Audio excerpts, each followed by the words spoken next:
जाता है तो आदमी को वहां से उठा के यहाँ पे बुला लेता है।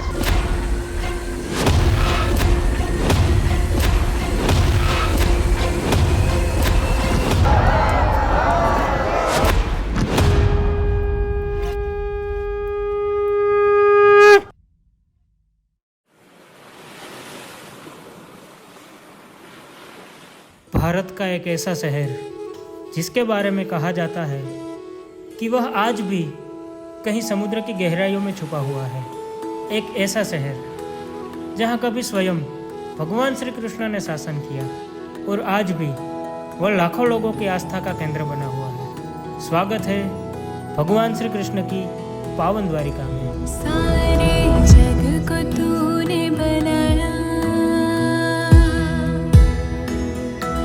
हर कण कण को तूने सजाया,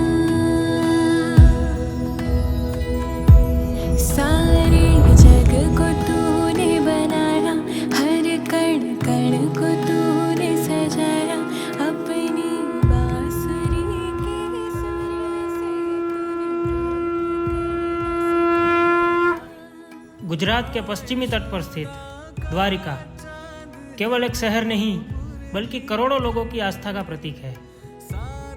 हिंदू धर्म के 4 धामों में से एक और सप्तपुरियों में शामिल यह नगरी सदियों से श्रद्धा और विश्वास का केंद्र रही है। कहा जाता है कि भगवान कृष्ण ने मथुरा छोड़ने के बाद यहीं अपनी राजधानी बसाई थी।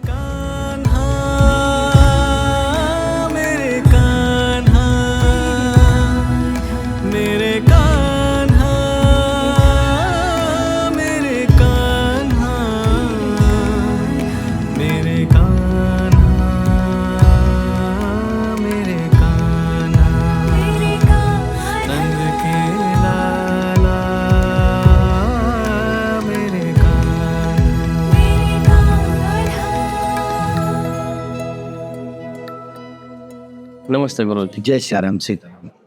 आप द्वारका में कितने टाइम से हो? द्वारका में हम 18 साल से। 18 साल से यहाँ पे जी। तो आपको क्या लगा द्वारका के हिसाब से? द्वारका भगवान का धाम है। द्वारका में रहना भी एक भजन है। गोमती गंगा नदी है। इसमें जो भी लोग यात्री तीर्थ धाम के पूरे भारत के क्या पूरे विश्व के जो लोग यहाँ पे आते हैं उनको पहले गोमती का स्नान शास्त्रों में लिखा हुआ है। चलो साधु चलो संतो गोमती तीर्थ नहाइए। गोमती तीर्थ में स्नान, गोमती तीर्थ नहाइए, दर्शन करत रणछोड़ टीकम।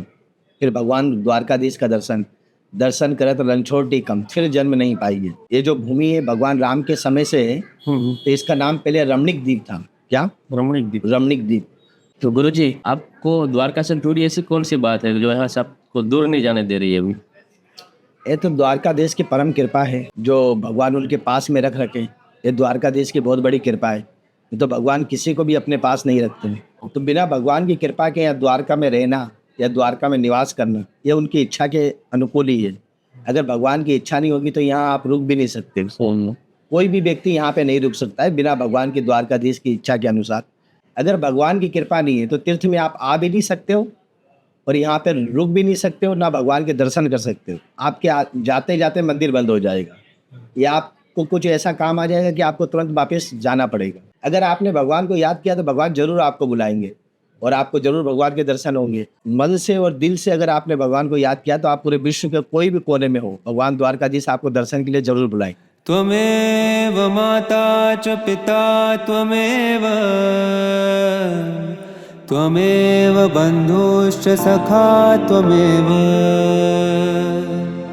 त्वमेव विद्या द्रविणं त्वमेव सर्वं मम देव देव।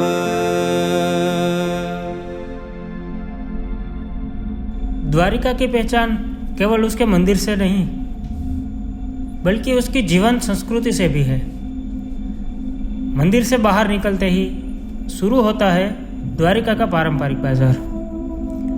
यहाँ हर दुकान अपनी एक अलग कहानी सुनाती है। कहीं रंग बेरंगी शंख, कहीं तुलसी और रुद्राक्ष की मालाएं, तो कहीं भगवान कृष्ण की सुंदर प्रतिमाएं। यह बाजार केवल खरीदारी की जगह नहीं बल्कि द्वारिका का सांस्कृतिक आईना है। अनन्तं वामनं शौर्यं वैकुण्ठं पुरुषोत्तमं वासुदेवं ऋषिकेशं माधवं मधुसूदनम्। आइए अब मिलते हैं उन श्रद्धालुओं से और जानते हैं उनकी नज़रों में द्वारका का क्या महत्व है। કરી દીધા છે દર્શન તમે? હા 2 વાર તો તમે દર્શન કરીને તમને કેવી શાંતિ મળી જાય? બહુ જ લાઈક સુકૂન એમ કે જે છે દ્વારકાધીશ જ છે આપણા માટે કે એમના જોડે આવ્યા પછી મારી લાઈફમાં બહુ ચેન્જ આવ્યા છે તો હું ઈચ્છું છું કે એ ઈચ્છે એ બધું થાય મારા લાઈફમાં બહુ જ બેટર છે અત્યારે મારી લાઈફ બધી રીતે કે જ્યારે દ્વારકાધીશ બોલાવશે ને ત્યારે નહીં આવવાનું થશે બાકી ગમે એટલી ટ્રાય કરી નહીં આવી નથી આવત 7 વાર ઓન ધ સ્પોટ બુકિંગ થયું છે અને મારું કેન્સલ કે 2 મહિનાનું બુકિંગ કર્યું હોય અને જે દિવસે આવ્યું એ દિવસે મારા કંઈક ને કંઈક પ્રોબ્લેમ હું ફર્સ્ટ ટાઈમ આવી છું પણ 7 થી 8 વાર મારું કેન્સલ તો આ બોલાવી લીધું તો એક ફેરામાં આવી ગયા હા એક ફેરા મતલબ એ ફાઇનલ છે ને નક્કી પણ નહોતું કે આવવાનું છે બસ કીધું જઈએ મેં કીધું ચાલ મળી ગયું ને આવી ગયા તો એ ફાઇનલ છે ને કે જ્યારે બોલાવશે ત્યારે તમે આવી શકશો इस मंदिर की सबसे अनोखी पहचान है इसका 52 गज का लंबा ध्वज। मान्यता है कि यह ध्वज दिन में कई बार बदला जाता है। हजारों श्रद्धालु वर्षों पहले से बुकिंग करवाते हैं ताकि उन्हें भगवान के ध्वज को अर्पित करने का सौभाग्य मिल सके। कहा जाता है जब तक यह ध्वज मंदिर के शिखर पर लहरा रहा है तब तक भगवान श्री कृष्ण की कृपा इस नगरी पर बनी रहती है। जय द्वारकाधीश। दर्शन कर लिया आपने? बहुत बढ़िया दर्शन कर लिए। यहाँ हमारा आज ध्वजा का भी प्रोग्राम है। अच्छा। हम 2 दिन से द्वारका में रुके हुए हैं। बहुत ही मज़ा आ रहा है। हम लोग फैमिली के साथ आए और 200 आदमी को लेके आए रहे और अच्छी तरह से बहुत द्वारका को एंजॉय कर रहे हैं। आपके लिए भगवान श्री कृष्ण कौन है? मेरे लिए भगवान कृष्ण का सभी रूपों में महत्व है। द्वारका नगरी में जब भी आता हूँ तब मुझे ऐसा लगता है कि मुझे कृष्ण ने ही बुलाया है। एक शब्द में द्वारका क्या है तो आप क्या बताएंगे? हर एक की आस्था अलग अलग रहती है लेकिन एक शब्द में अगर मुझे बोलना है तो ये राजा का राजा है। सबकी मनोकामना यहाँ पे पूरी होती है। सब लोग यहाँ पे एक चीज़ बोलते हैं मांगे 20 दे 30 ऐसा है। तो सबके लिए एक ही मेरी मनोकामना है कि यहाँ पे कोई भी आदमी आता है तो उसकी मनोकामना हमेशा पूरी होती है। आपके जीवन में कोई ऐसी घटना जिससे आपके भगवान के प्रति आपकी आस्था और बड़ी हो? मैं यहाँ पे आना नहीं चाहता था कभी भी लेकिन भगवान का हुक्म हो जाता है तो आदमी को वहाँ से उठा के यहाँ पे बुला लेता है और आस्था भगवान चाहे तो किसी आस्तिक में भी आस्था पूरी कर सकता है वो। आप जब पहली बार द्वारिका आए और जब आ जा रहे हो उन दोनों समय के बीच में कोई अंतर आपको महसूस हो रहा है? जैसे जैसे द्वारका में आते हैं तो ऐसा लग रहा है कि हमारी आस्था बढ़ती जा रही है। हर वक्त जैसे कुछ नया महसूस होता है। भगवान के समीप जाते हैं तो कुछ अलग सा महसूस होता है और वो द्वारकाधीश की कृपा है। इसकी वजह से ही ये पॉसिबल होता है। द्वारकाधीश की ऐसी कोई बात जो आपको बहुत ज़्यादा प्रेरित करती है?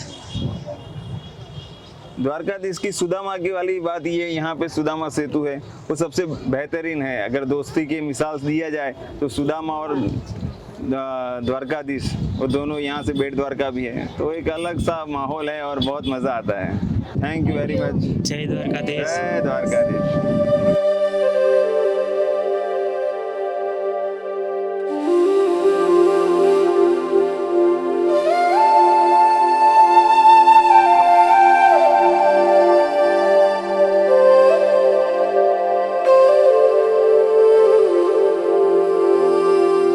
अब समय हो चला है सायन आरती का।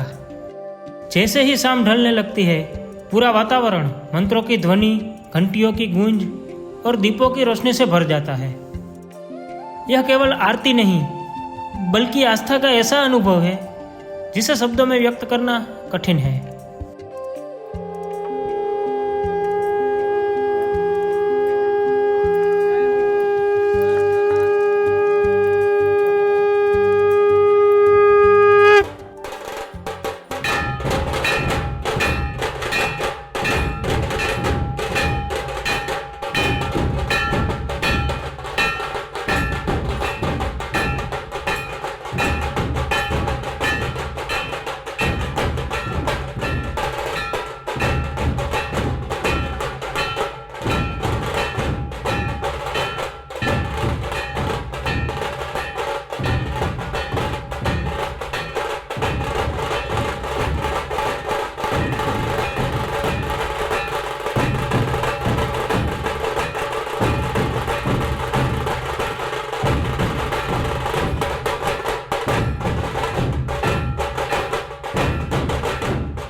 जय श्री रुक्मिणी द्वारकाधीश। दुर्लभो द्वारिका वासो दुर्लभम कृष्ण दर्शनम दुर्लभम गोमती स्नानम रुक्मिणी दर्शनम कलो। द्वारका नगरी दुर्लभ है। दुर्लभ क्यों है? क्योंकि द्वारकाधीश जल्दी किसी के मन में चित्त में आते नहीं हैं। राजाधिराज दुर्लभ है। ये द्वारका का वास दुर्लभ है। द्वारका आप आते नहीं हो, द्वारका आपको खींचेगा। कभी भी आप द्वारका आ नहीं सकते, इसलिए द्वारका वास भी दुर्लभ है। अगर एक दिवस द्वारका कोई निवास कर लेता है, स्कंद पुराण द्वारका महात्मा में उल्लेख है कि उसको करोड़ों सालों अन्य तीर्थों में रहने का फल मिलता है। कि द्वारका कृष्णमय है। द्वारकाधीश के सेवक कोई भी है, कहीं से भी है, वो अपने द्वारकाधीश को अपना सब कुछ मानते हैं। जितने भी भक्त हैं वो सोचते हैं द्वारकाधीश के हम दास हैं, अर्थात नौकर हैं। इसलिए द्वारकाधीश की भक्ति भी दुर्लभ ही है। आगे श्लोक में आता है कि ये द्वारकाधीश उनके साथ साथ गोमती नदी का जल भी दुर्लभ है। कौन है गोमती? गोमती श्री कृष्ण के आंसू हैं, गौलोक की गंगा, इसलिए नाम पड़ा गोमती। जो मती को गौ समान शुद्ध कर दे वो है गोमती। स्कंद पुराण द्वारका महात्मा में उल्लेख है कि गोमती नदी के जल में जिस मनुष्य ने स्नान एक बार अगर अपने जीवन में कर लिया है, चाहे फिर वो मनुष्य है, चाहे वो कीट पतंगा है, या चाहे वो कोई भी प्रकार का जीव है, कि उसकी मुक्ति तो जैसे उसकी मुट्ठी में ही है, चाहे वो कोई भी जीव हो। इसलिए गोमती का जल भी दुर्लभ है। पर इन सभी चीज़ों में अगर सबसे कुछ दुर्लभ है, द्वारका का ऐसा धन जो सभी लोगों तक अब तक पहुंचा नहीं है, वो है माता रुक्मिणी की भक्ति। सबसे दुर्लभ है माता रुक्मिणी के तरफ शरणागति का भाव। तो रुक्मिणी माता साक्षात जगदम्बा है, उनकी करुणा का तो कोई मोल ही नहीं है। इसलिए स्कंद पुराण में इस श्लोक में अंत में कहा गया है कि सबसे दुर्लभ रुक्मिणी जी की भक्ति है। रुक्मिणी जी भक्तों के लिए इतनी सहज है, अगर एक बार कोई भी भक्त श्री कृष्ण की तरफ हाथ जोड़ेगा तो श्री कृष्ण परीक्षा कर सकते हैं, पर रुक्मिणी जी कभी भी उस जीव की परीक्षा नहीं कर सकती, क्योंकि श्री कृष्ण पिता है और माता रुक्मिणी माता।